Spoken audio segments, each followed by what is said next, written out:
You know that feeling when the answer makes sense, but somehow it makes the mystery even bigger? When you finally understand how something works, and instead of shrinking your curiosity, it stretches it, quietly, almost imperceptibly. There's a certain kind of person who doesn't feel satisfied with surface explanations, not because they're trying to be difficult, not because they want complexity for its own sake, but because something in them can sense when there's another layer beneath what's being said. And sometimes that trait gets misunderstood. Curiosity at that scale can be labeled as overthinking, or impractical, or too philosophical, especially when the question is something like, how do scientists know the distance of the universe? It sounds abstract, distant from everyday life. But the instinct behind it isn't abstract at all. It's the instinct to locate yourself, to understand the scale of the room you're standing in, even if that room is 93 billion light years wide. When scientists talk about measuring cosmic distance, they often describe something called the cosmic distance ladder. It's a series of methods layered on top of each other. One technique works for nearby stars. Another works for nearby galaxies. Another reaches deeper still. Each rung depends on the reliability of the one below it. There's something deeply human about that structure. We rarely leap straight to ultimate truths. We build upward from what we can confirm. The first rung involves parallax. If you hold your thumb out and close one eye, then switch eyes, your thumb appears to shift against the background. That shift is parallax. Your brain uses it constantly to judge distance. Astronomers do the same thing with nearby stars. As Earth orbits the Sun, the position of a nearby star shifts slightly against the more distant background stars. That tiny angle, almost unimaginably small, reveals how far away it is. It's subtle. It requires patience, precision, but it works. And psychologically, that's how your mind often recalibrates perspective. You move, your environment shifts, and through that shift, you realize how close or far something truly is. Distance becomes visible through motion. For stars too far away for parallax, scientists move up the ladder. They use Cepheid variable stars, those rhythmic pulsing lights first studied in detail by Henrietta Swan Leavitt. Their predictable relationship between brightness and pulse rate allows astronomers to measure distances far beyond our immediate stellar neighborhood. Then come Type Ia supernova, exploding stars with nearly identical intrinsic brightness. These cosmic explosions act like lighthouses in the dark. By comparing how bright they appear from Earth to how bright they are known to be, scientists can calculate staggering distances. And when Edwin Hubble observed that distant galaxies were red-shifted, their light stretched toward longer wavelengths, he uncovered evidence that the universe itself is expanding.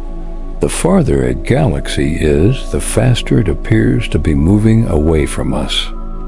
That relationship, now known as Hubble's law, allows scientists to estimate distances on scales that feel almost ungraspable.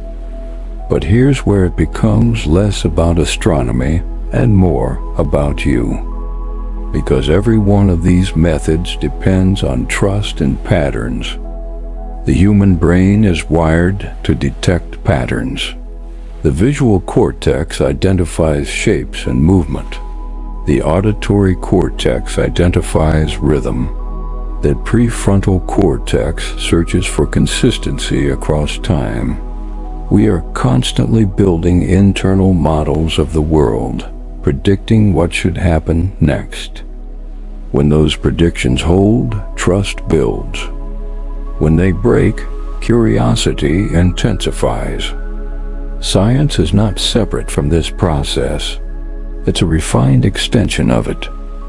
When astronomers observe that brightness and pulse rate correlate in Cepheid stars, they're doing what your brain does when it learns that a certain tone of voice predicts a certain mood.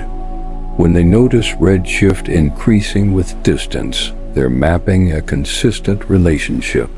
Just like you map emotional distance through behavioral change. The scale is different. The mechanism is familiar. There's another layer most explanations skip. When we say the observable universe is about 93 billion light-years across, we're not claiming to see its edge. We're describing the limit of what light has had time to reach us since the beginning of cosmic expansion. The universe is about 13.8 billion years old. But because space itself has expanded during that time, the most distant light we can observe today originated from regions that are now far beyond 13.8 billion light-years away. Distance and time are woven together. This idea can feel destabilizing at first. It challenges the way we intuitively think about space. But your brain is already comfortable with temporal distance in a different form. When you remember childhood, you're not accessing it directly. You're accessing stored neural patterns. The event is long gone. The memory is what remains, light from the past, still traveling within your neural circuits. You never experience the present in isolation. You experience the delayed echo of it. In that sense, looking at distant galaxies is not so different from introspection. You are observing something that has already unfolded. And here's a quiet paradox. The more precisely we measure cosmic distance, the more we discover components we cannot directly see. Dark matter does not emit light. Dark energy does not behave in ways that are easily visualized. Yet their effects are measurable. Galaxies rotate too quickly for visible matter alone to account for. The expansion of the universe accelerates in ways that require an unseen driver. We infer their existence from patterns. Just as in psychology, we infer unseen processes from behavior. You don't see your own neurotransmitters adjusting. You don't watch cortisol levels rise in real time, but you feel the consequences. You observe changes in energy, focus, mood. The unseen becomes real through its impact. There's something humbling in that. It reminds us that knowledge is not the same as direct perception. It's a careful construction built from evidence, consistency, and refinement. And maybe that's part of why questions about the universe resonate so deeply with certain minds. If you grew up in an environment where certainty felt unstable, your nervous system may have adapted by seeking reliable patterns. The brain craves predictability. It feels safer when cause and effect make sense. Cosmology offers something rare, a vast and personal order, equations that describe expansion, rhythms that describe stellar life cycles. Even chaos follows statistical laws. For some people, that scale of order is regulating. It provides a sense of groundedness that smaller systems sometimes fail to offer. But it's important to say this clearly. Being drawn to cosmic questions is not superior to being grounded in immediate reality. It is not more enlightened. It is not more profound. It's simply one way the mind organizes meaning. Some people orient toward intimacy and relationships, some toward tangible creation, some toward ideas that stretch across billions of years.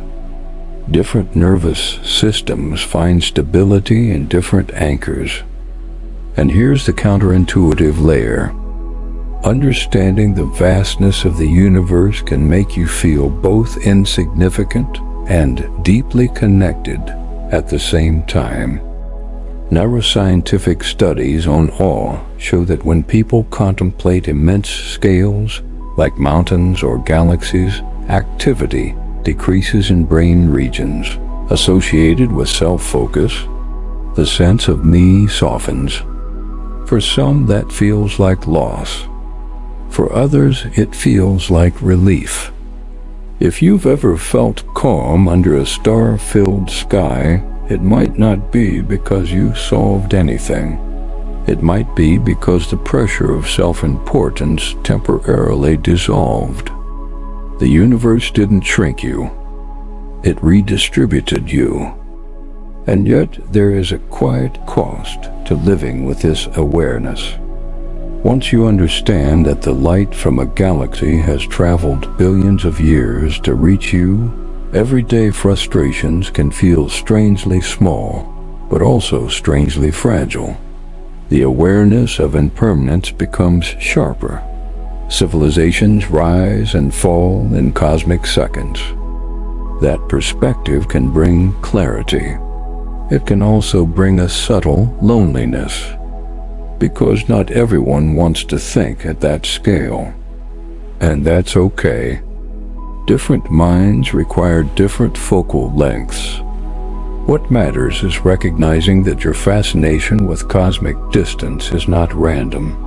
It reflects a cognitive style, a nervous system that is comfortable with abstraction, a mind that tolerates uncertainty long enough to build models instead of immediate answers. You are not broken for wondering how we know these things.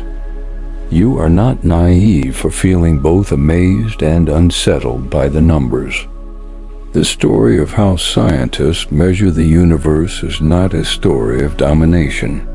It's a story of patience, of collaboration across generations, of refining tools and correcting errors, of admitting when measurements conflict and investigating further. Even now, astronomers debate the exact value of the universe's expansion rate. The Hubble tension suggests that different measurement methods yield slightly different results. The uncertainty is not failure. It's part of the process. Knowledge evolves, just like you do. There may have been times in your life when you felt far from who you used to be, when growth felt like expansion, exciting but disorienting. You measured the distance between past and present by noticing shifts in belief, identity, perspective. That internal expansion mirrors the cosmos more than you might expect.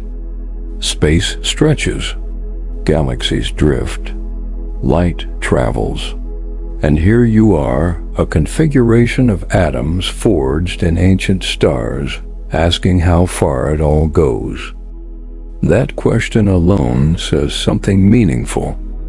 It says your mind is willing to sit with vastness. It says you're capable of holding both uncertainty and structure at the same time. And that capacity has value, not because it makes you special, but because it reflects a depth of perception that often goes unspoken. The next time you hear that the universe is 93 billion light years across, you don't have to treat it as a cold statistic. You can recognize it as the result of human beings paying attention to faint light for generations. You can recognize it as a testament to pattern-seeking minds not so different from yours. And if this way of looking at distance feels strangely intimate, there's more beneath it. There are deeper layers to why certain questions feel like they belong to you. Why scale matters to you. Why vastness feels both calming and unsettling. If this resonates that exploration can continue, there are still constellations inside your own thinking that haven't been mapped yet. You know that feeling when you look up at the night sky and something inside you goes quiet? Not because you understand what you're seeing, but because you don't. There's a particular kind of mind that doesn't just glance at the stars and move on. It lingers. It drifts into questions that feel almost too large to hold. How far does this go? Where does it end? How could anyone possibly know? And sometimes when you ask those questions out loud, people smile politely, or they shrug, or they say it's just science, as if curiosity about the edge of existence is a phase you're meant to grow out of. But it isn't. That impulse to wonder about distance on a cosmic scale isn't childish. It isn't impractical. It's a pattern, a very human one, and it tells us something important about how your mind works. Because when you ask how scientists know the distance of the universe, you're not just asking for numbers. You're asking something deeper. How do we measure what we can't touch? How do we know something that seems impossibly far away? There's more going on in that question than people realize. Most explanations start with telescopes and formulas. They talk about light years and redshift and expansion. And those things matter. But they often skip the part that makes this story feel personal. The truth is, the way scientists measure the distance of the universe mirrors the way the human brain learns to measure anything unknown. It starts with comparison. Your brain is a pattern-detecting machine. Long before we had observatories, your nervous system evolved to estimate distance for survival. How far is that tree? How quickly is that animal approaching? Can I reach that branch? Neuroscience shows that your brain doesn't perceive distance directly. It infers it. It uses cue size, brightness, movement, contrast. It compares what it sees to what it already knows. And that's exactly how scientists began measuring the cosmos. They didn't jump straight to the edge of the universe. They started with something closer, something familiar. In the 20th century, astronomers like Henrietta Swan Leavitt studied a specific type of star known as Cepheid variables. These stars pulse. They brighten and dim in a steady rhythm. Leavitt discovered something subtle but revolutionary. The brighter the star truly is, the slower it pulses. That relationship changed everything. Because if you know how bright a star actually is, and you see how bright it appears from Earth, you can calculate how far away it must be. Light fades with distance. It spreads out.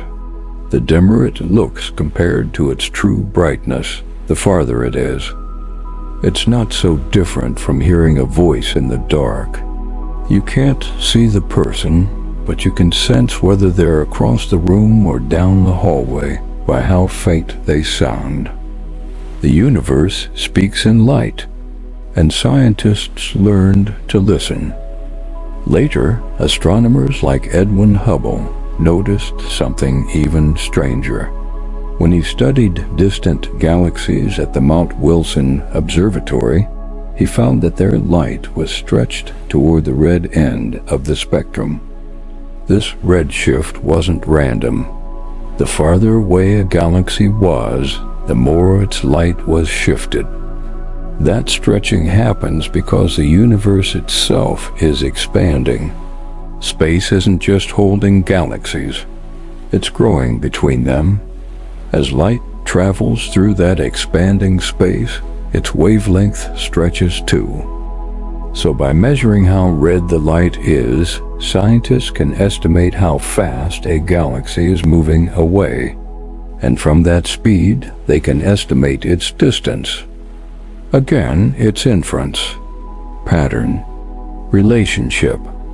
And if you notice, this is the same way your mind handles emotional distance.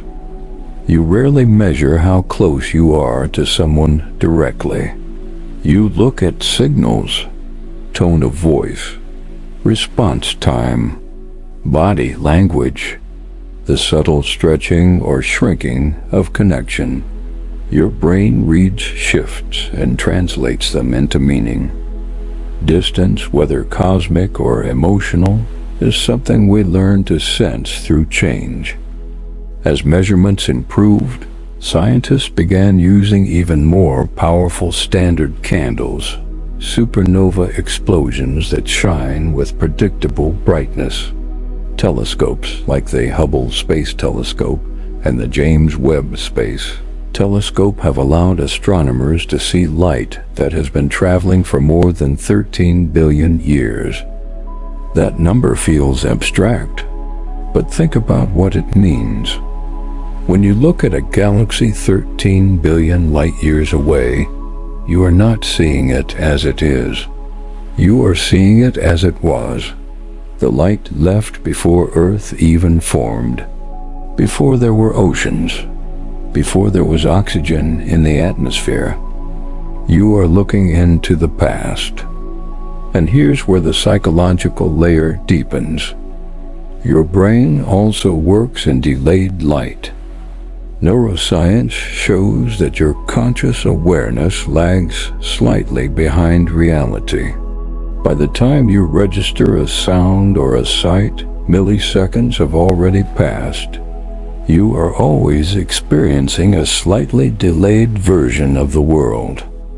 In a sense, you never see anything exactly as it is. You see what has already happened. The universe operates the same way. When astronomers measure distance, they are measuring time. Because light takes time to travel, distance and time become intertwined. The observable universe is about 93 billion light-years across. That doesn't mean it's 93 billion years old. It means that due to expansion, the space between us and those ancient photons has stretched dramatically over time. There's something almost poetic in that. We measure the size of existence not by reaching it, but by waiting for it. And maybe this is why the question lingers in you. Because on some level, you understand that knowing the distance of the universe isn't about certainty. It's about humility. Behavioral science suggests that humans are uncomfortable with uncertainty. The unknown can activate the amygdala, the brain's threat detector. Ambiguity can feel destabilizing. Yet some people lean toward it instead of away from it. They find a strange calm in vastness. Research on awe shows that when we experience something immense, like a star-filled sky, the brain quiets its self-referential chatter. The default mode network, responsible for constant self-evaluation, softens. You feel smaller, but not in a diminished way, in a relieved way. When scientists measure cosmic distance, they're not trying to conquer the universe. They're trying to understand our place inside it. And that desire is deeply human. It often begins in childhood. Maybe you were the kind of child who lay on rooftops or stared out of car windows at night. Maybe you asked questions that felt too big for the room. Children are natural cosmologists. Their nervous systems are still mapping the edges of reality. Over time, some environments encourage that curiosity. Others subtly narrow it. Practical concerns take over. Schedules replace wonder. But the pattern remains. The mind that asks how far the universe goes is often the same mind that asks how far meaning goes, how far love extends, how far consciousness reaches. Curiosity about cosmic distance can be a survival strategy of its own. When life feels confined by expectations, by routine, by limitations, the mind expands outward. It searches for scale. It recalibrates itself against something larger. This isn't escapism. It's regulation. Your nervous system sometimes needs vastness to feel stable. And it's important to say this clearly. Being drawn to these questions isn't better than being drawn to practical ones. Different minds orient toward different anchors. Some people feel grounded by the immediate and tangible. Others feel grounded by the abstract and infinite. Neither is more evolved. Neither is more correct. They're just different ways of mapping reality. There's also a quiet paradox in all of this. The more precisely we measure the universe, the more we discover how much we don't know. Dark matter, dark energy, invisible components making up most of existence. The equations that describe expansion don't fully explain its cause. Even the exact value of the universe's expansion rate is still debated. The deeper the measurement, the wider the mystery. That might sound unsettling, but it carries a hidden strength. Science doesn't eliminate wonder. It refines it. Knowing how scientists measure distance doesn't shrink the night sky. It makes it more intimate. The photons entering your eyes traveled billions of years just to reach you. The atoms in your body were forged in ancient stars. Distance doesn't separate you from the universe. It connects you to it. You are, in a literal sense, part of the same expanding story you're trying to measure. If you've ever felt small under the stars, that feeling isn't weakness. It's perspective recalibrating itself. It's your brain adjusting scale. And if you've ever felt a quiet comfort in the thought that the universe is vast beyond comprehension, that too makes sense. Vastness can hold what feels overwhelming. It reminds you that not everything rests on your shoulders. You're not broken for asking how we know these distances. You're not naive for being unsettled by infinity. Your mind is doing what it evolved to do, seeking patterns, building bridges between the known and the unknown, translating light into meaning. And perhaps the most beautiful part of this story is that measuring the universe required collaboration across generations. One person observed a pattern, another refined it, another built a better instrument. Knowledge stretched outward, slowly like space itself. The distance of the universe wasn't discovered in a single breakthrough. It unfolded. In the same way, your understanding of yourself unfolds. There are parts of you that once felt unreachable, emotions that seemed too distant to name, patterns that only became clear in hindsight. Over time, with patience, the light from those experiences reached you. You measured your own internal universe the same way astronomers measure galaxies, by noticing shifts, brightness, red shifts of feeling. It's easy to assume that science is cold and detached, but at its core, it's an expression of longing. a disciplined form of curiosity, a way of saying we want to know where we are. And that question, where are we, is the same one that lives quietly in many of us.